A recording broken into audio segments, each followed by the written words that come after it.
এই ভিডিওতে দেখবেন কিভাবে লেয়ার দিয়ে টি শার্ট কাটিং করতে হয়। আমরা একদম শুরু থেকে লেয়ার দিয়ে তারপরে প্যাটার্ন কিভাবে মার্কিং করে কিভাবে আমরা মেশিন দিয়ে টি শার্টগুলো কাটিং করি এই ভিডিওতে কমপ্লিট দেখতে পারবেন। আমরা প্রথমে প্যাটার্নের মাপে লেয়ারটা বসিয়ে নিচ্ছি। প্রথমে প্যাটার্ন বসাই, দেখবেন কতটুকু লেয়ার হলে আপনার প্যাটার্ন বরাবর হয় ততটুকু লম্বা রেখে আপনি সিজার দিয়ে কাটিং করে নিতে পারবেন। এভাবে প্রত্যেকটা লেয়ার সমানভাবে বসিয়ে নিয়ে তারপরে আপনি মার্কিং শুরু করতে পারবেন। আমরা প্রথমে এখন এখানে অনেকগুলো লেয়ার দিয়ে নিচ্ছি। প্রত্যেকটা লেয়ার একই মাপে হতে হবে। এখানে মনে রাখতে হবে, যদি ছোট হয়ে যায় তাহলে আমাদের ফেব্রিক শর্ট পড়ে যাবে এবং কি বড় হয়ে গেলে ওয়েস্টেজ বেড়ে যাবে। আমরা প্রথমে ফ্রন্ট এবং কি ব্যাগের দাগটা দিয়ে নিচ্ছি। আপনারা প্রথমেই ফ্রন্ট সাইড এবং কি ব্যাক সাইডের মেন বোর্ডের দাগটা আগে দিয়ে নেবেন। তারপরে পাশ থেকে সবসময় স্লিপ চলে আসবে। এটা শুরুতেই যখন প্রথম লেয়ার দিবেন তখন প্যাটার্নগুলো বসে মেজারমেন্টটা ওইভাবে নিয়ে নিতে হবে। আমরা এখানে ফ্রন্ট পার্ট এবং কি ব্যাক পার্টের দাগ দিয়ে নিচ্ছি।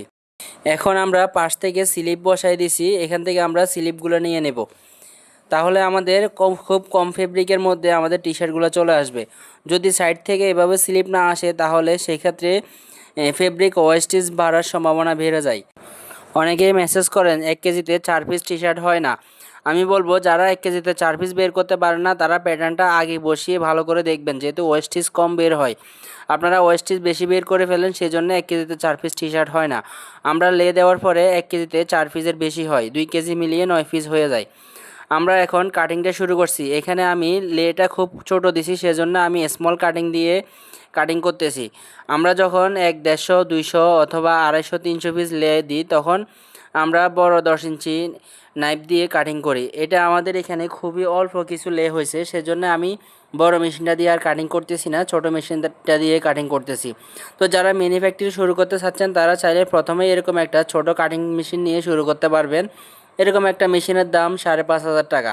এই মেশিনগুলো দিয়ে নতুনরা খুব সহজেই কাটিং করতে পারবেন। আমি বলবো নতুনদের জন্য এই মেশিনগুলোই বেস্ট। বড় মেশিনগুলো কাটিং করা খুবই কষ্টকর এবং কি যারা পুরাতন আছেন তাদের জন্য সহজ। তো নতুনরা প্রথমেই আর 200-300 লেয়ার তাদের দেওয়া হয় না, খুব কম লেয়ার দিয়ে কাটিং করতে হয়। সেজন্য আপনারা চাইলে এই ছোট কাটিং মেশিনগুলো নিয়ে শুরু করতে পারবেন। আমরা এখানে কথা বলতে বলতে অনেকগুলো কাটিং আমাদের শেষ হয়ে গেছে। এটা হচ্ছে ফ্রন্ট সাইডের আমরা নেক কাটলাম এবং কি আর্মহোল কাটতেছি এখন। তো খুব সহজভাবে আপনারা এই সমস্ত কাটিংগুলো করে নিতে পারবেন। আমরা এই ভিডিওতে আপনাদেরকে দেখানোর চেষ্টা করতেছি কিভাবে আমরা লে দিতেছি, কিভাবে আমরা প্যাটার্ন মার্কিং করতেছি, কিভাবে আমরা কাটিং করতেছি। তো আপনারা যদি চান যে আমরা বড় মেশিন দিয়ে কাটিং করে আপনাদেরকে দেখাই, আপনারা কমেন্টের মাধ্যমে জানাতে পারেন। তাহলে আমরা বড় মেশিন দিয়ে এবং কি বড় লে দিয়ে আপনাদেরকে দেখাতে পারবো যে কিভাবে আমরা একসাথে 200-250 পিস লে দিয়ে তারপরে বড় মেশিন দিয়ে কাটিং করি। ফ্যাক্টরির প্রত্যেকটি কাজ আমরা স্টেপ বাই স্টেপ আমাদের চ্যানেলে দেখানোর চেষ্টা করি। আপনি যদি উদ্যোক্তা হতে চান তাহলে আপনি কোন প্রোডাক্ট নিয়ে কাজ করতে চাচ্ছেন অথবা আপনি কোন আইটেম নিয়ে কাজ করবেন আপনি কমেন্টের মাধ্যমে আমাদেরকে জানাতে পারবেন। আমরা ওই প্রোডাক্ট নিয়ে ভিডিও বানানোর চেষ্টা করব।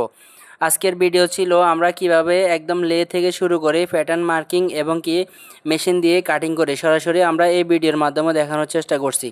আমরা পরবর্তী কোন বিষয় নিয়ে ভিডিও বানাতাম আপনি চাইলে আমাদের কমেন্ট বক্সে জানাতে পারেন, আমরা সেই বিষয়ের উপরে ভিডিও বানাবো ইনশাল্লাহ। তো আপনারা যারা নতুন আছেন তারা খুব সহজেই এই সমস্ত মেশিন কিনে আপনারা খুব সহজেই কাটিং শুরু করতে পারবেন এবং কি এটা সিজার দিয়ে কাটিং করার চাইতেও সহজ। এই মেশিনটা 5 থেকে 5,500 টাকার মধ্যে পেয়ে যাবে। আজকের ভিডিও ছিল এই পর্যন্তই। আপনি চাইলে ভিডিওটি বন্ধুদের মাঝে শেয়ার করতে পারেন। ধন্যবাদ।